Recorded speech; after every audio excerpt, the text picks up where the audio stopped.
Yeah, let's go ahead and get started. So today I'm going to show you some of my designs that feature one of my very favorite stitches. It is working into the third loop of half double crochet stitches, and it adds this great little line of texture. It pops the top two loops of your stitch of the half double crochet stitch forward, so you get this little V, almost like a braid, across the surface of your project. And so it's a subtle difference in your stitch work, but it can create some really cool effects. Like I said, it gives you just a little bit of texture.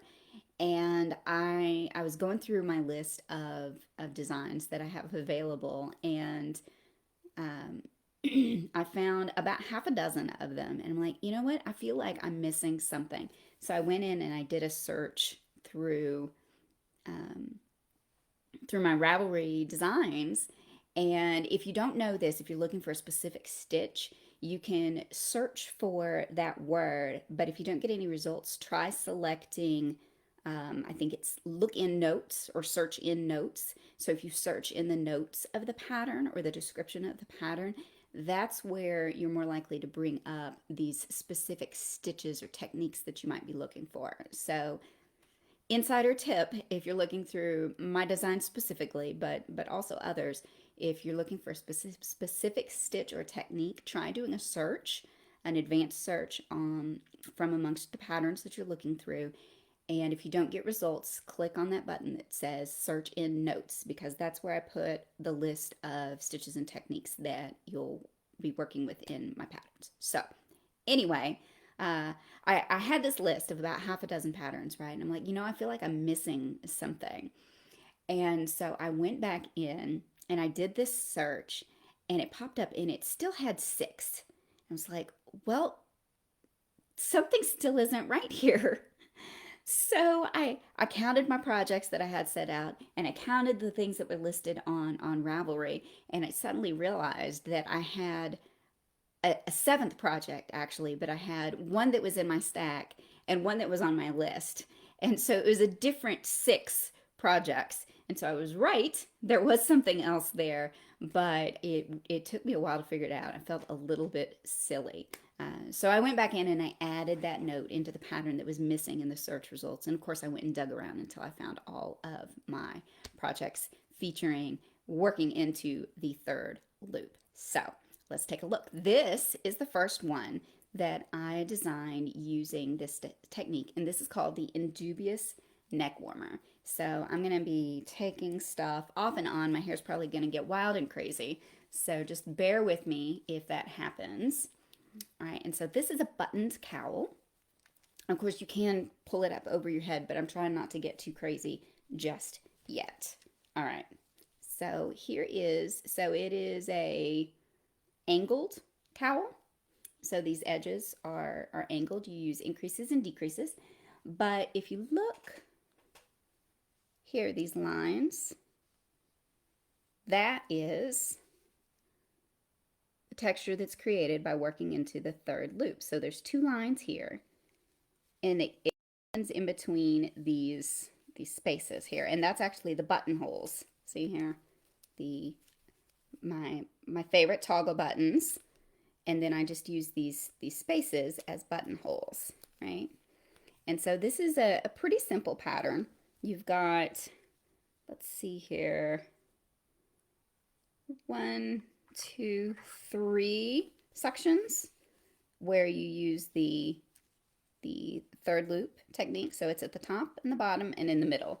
And then you've got this other stitch pattern in between. So this is kind of like a little stitch sampler. Oh, Trish is here. Hi, Trish. Thank you for joining me.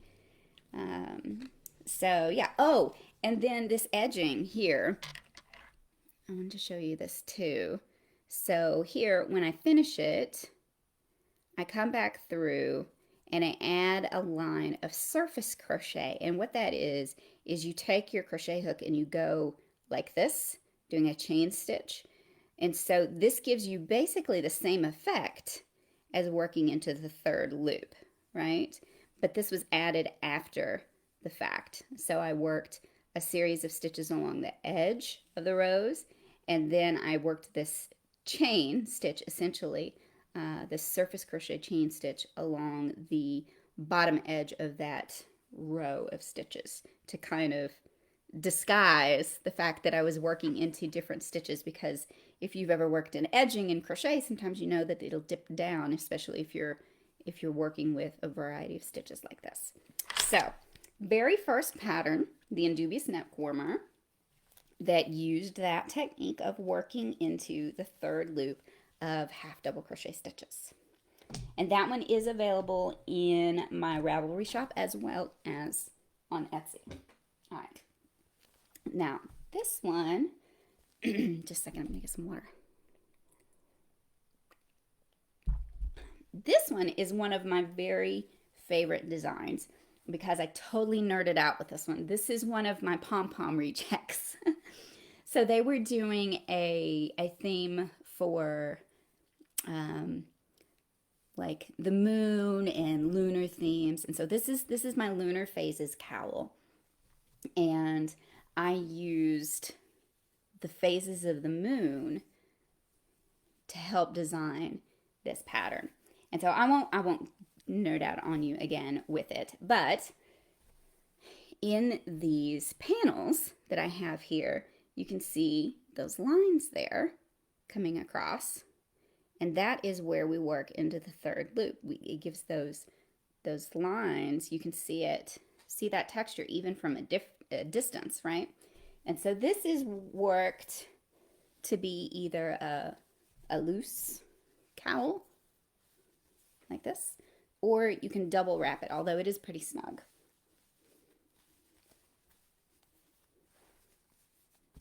So, and then it's got this little scalloped edge that's added on afterwards. And I really just love this design. And of course it's sparkly yarn too, and so that makes it fun too. But yeah, that working into that third loop there just gives you just a little bit of extra texture and interest to this design.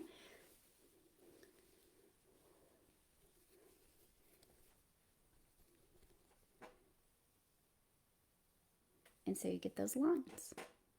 Yeah, this is one of my favorites. Trish. Oh, you have this one. Yay. Yeah, this was a fun edging to do with the split between colors.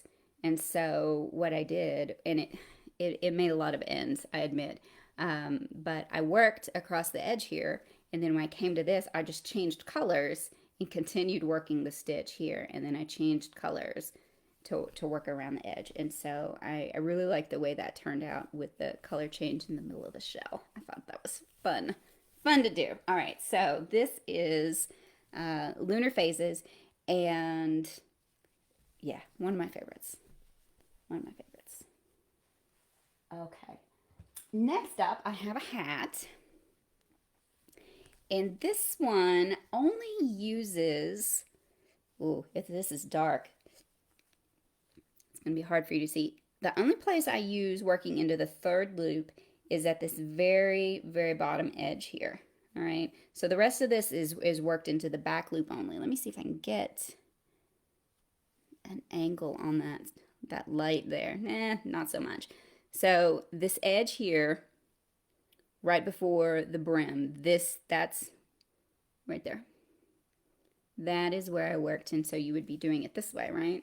So you work it from the crown up, and then on this last round, I worked my next round with just this brim single color here into the third loop. And so I would have been doing it this way. You would have been working into the back side of it to work that in the round. And so this is the Baublette Hat, and I can't find the back of it, which is a good thing, right? Okay, anyway. So this is a Baublette hat, and it just has that little detail right along the edge to give a nice, oh, there right there, but that's the back, to give a nice clean line between the two colors when you switch to the brim. So Baublette hat, and crazy hair ensues. All right, so next up, I've got some of my more recent designs. Those have been out for a while. You guys have seen this before. This is Sibyllinity This is another favorite design of mine. I just adore the story behind this one and the way it turned out. So this one also only has working into the third loop. It's so hard to get the light right on these dark colors. So I used working into the third loop right here. Nope, this way, right here. Okay. And so that gave me a cleaner line between my colors here. And it was the main reason why I did that, because I wanted a nice clean line for that. You couldn't even see that, could you? There, now I can see. So right there where that black is, I worked into the third loop for this row and for this row. And so that's a trick that I use quite a bit when I'm looking for those clean lines, because when we work into the stitches below, it kind of juts down the little legs, right, from each stitch, kind of jut down into the next stitch. And so when we change colors, well, I mean, it's like this, right? Except it would be on every stitch. And so to get that cleaner line, I use working into the third loop so that those top two loops kind of pop forward and disguise the edge of the row. So this is Sibyllinity. And again, that's just a minor detail in the whole scarf. It's got lots of other fun textures. So these are little miniature popcorn stitches by working single crochet, treble, single crochet, treble. And then this actually, that's the wrong side. That's the back side of the row. And so they just pop forward on the back side as you're working. And so, yep, fun texture for that one. And this is the a double crochet, cross double crochet stitch to get that fun texture there. Trish, thank you. Like I said, this is another favorite design because I really love the way this one came together and the story behind it. It's inspired by Hilma af Klint, an abstract Swedish artist. You should look her up if you haven't heard of her. She's pretty cool. All right, next up is Wendover. This is another one that I have probably shown you recently. That's another scarf. And this is not my original version. The original version is still with the dyer. But can you pick out those lines? So right here, right there, there's one. And then of course it's on the other side because I like symmetry, right? And so is that the only place I did it in this one?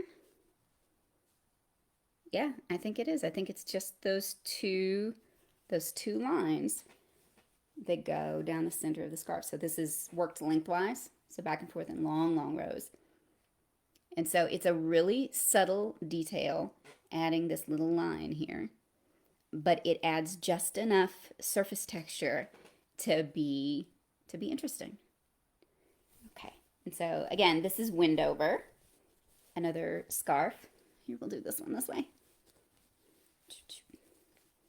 My favorite way to tie a scarf, y'all.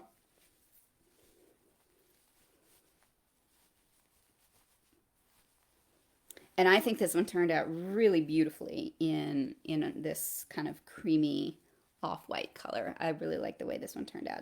But the striped version with the different colors is fun too. So, yep, that is Wendover. And this one's another like stitch sampler style scarf. So it's fun to play with different colors or to just do it with a single color so you can really see all that fun texture. And again, the working into the third loop was just a small feature in this. Hi, Stacy. You need to try some of these. Absolutely. You have been doing that one pattern a lot, but I mean, that's great. It's one, you love it. You love wearing it. It's okay to do the same one over and over again. Let's see. Okay, I only have two left. This one is another fun stitch sampler style. I was kind of in that mood for a little while. So this is Highclere, and it is a V-shaped shawl, sort of. It's I got fancy with this one. It was really fun to design. All right, and so this one is made to wear like a triangle shawl, except you don't have all that extra bulk. And I got to tell you, it's kind of hard to style stuff when I'm looking in my camera here instead of a mirror. But yeah, because I always get it backwards, right? All right, so working into the third loop on this one. So we have a little bit of that here. I can't show you with this on. All right, and so this uses a lot of the same textured stitches as in Wendover, right? And so right here, along the top of those little tiny popcorn baubles, and then down at the bottom here. So that line coming across here. Okay, that is working into the third loop. And then on this side, let me try this side. I think the colors might be easier to see on the screen. It's about the same. All right, so whoops. All right, so again, we've got these lines here. That one's pretty easy to see right there. And again, it's by those little tiny popcorns. So I've got line, a line, and then that one is just worked into the back loop only. So let me hold this up here so you can see all those lines there that we get just from placing our crochet hook in a different location. And so this one, I already showed you that you can wear it, like this.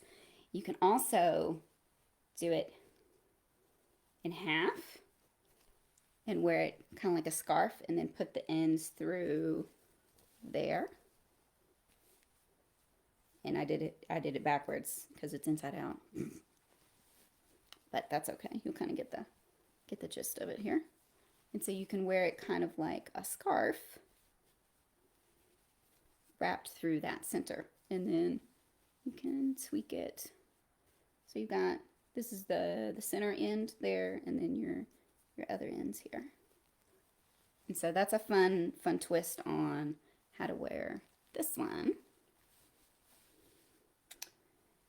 And I never really wore it just like over my shoulders because it's pretty small for that. But you could just throw it over your shoulders, right? And then you've got your ends here. So this might be good to do under a coat, right? So yeah, this one was fun with all the different stitches and everything. So Erin, hi! Thank you for joining us. I'm almost done going through everything. Got one more, which again is one of my more recent ones. I've got two versions. I wasn't sure which one you would be able to see better. But again, see those lines? You're starting to recognize them now, I bet. Let's go with this one. All right. So this one is done in all different colors. And so I wanted to keep the stitches simple with this one. But by adding that row of working into the third loop, it helps create a cleaner line, right? So see that one right there is really easy to see, and this one's pretty easy to see too. So you get a nice clean line between stitches instead of that sawtooth look that you get. And so that was the primary reason why I did it in this one. That, and like I said, just some subtle texture. And this one is a pretty simple pattern repeat. I've got these panels again, and so I've got 3 rows of this little end stitch here, and then 1 row separated by the line that's created by working into the third loop of the half double crochet. And so on this one, I did 3 in 1. On this one, I did, instead of just this one's 3 rows and then 1. But then these are 5 rows and then one, and then 3 rows again, and then one. And so I separated all of the single rows are the gray, and then I alternated between a sequence of 3 rows and 5 rows, 3 rows, 5 rows, 3 rows, for this sort of stained glass version of the same pattern. So that was a fun tweak to make. And then I don't have anything else that features working into the third loop as like the primary design feature, right? I like to use it as these little details, just a small detail, right? Is how I like to use it. But I know for a fact, I think Stacy worked a hat with that it was every few rows. And so if you wanted a really nice, warm, thick hat, you could take a basic half double crochet beanie pattern and then work all of your rounds into the third loop instead of into the top 2 loops. And it would make it denser. It would give you extra squishiness to it, I guess. And so you'd have a really nice warm hat, and that would be the only thing. Now, it would be, you'd have to do a few more rounds in it because it would make your stitches a little bit shorter than just working into the top of the half double crochet. But you should be able to modify a simple half double crochet beanie pattern so that you can work into that third loop there. So, all right. I think that is all I have for you guys today. Like I said, I've got about 7 patterns that feature the technique of working into the third loop of the half double crochet stitch. Am I working on anything right now that is using it? Thinking. I don't know that I am. It's something that I really like to use. It's a detail that I like to throw in to a pattern, but I don't think I'm using it on anything at the moment. Okay. Anyway, sorry. Does anybody have any questions? Okay. Well, if you think of any questions later, just type them into the comments or shoot me a message. I'll add links to the patterns into the video description. And then I'm also planning on downloading this video and adding it to the blog post that will come out later today that also talks about these patterns. Oh, and if you missed it, if you haven't tried this technique before, I do have a video tutorial for that. That's available in last week's blog post, as well as on my YouTube channel. So, favorite stitch of mine. If you haven't tried it, you definitely should. And if you got any questions, let me know. Thanks so much for joining me for this little tour of patterns featuring working into the third loop of half double crochet stitches. Yeah, I'll see you next time. Bye.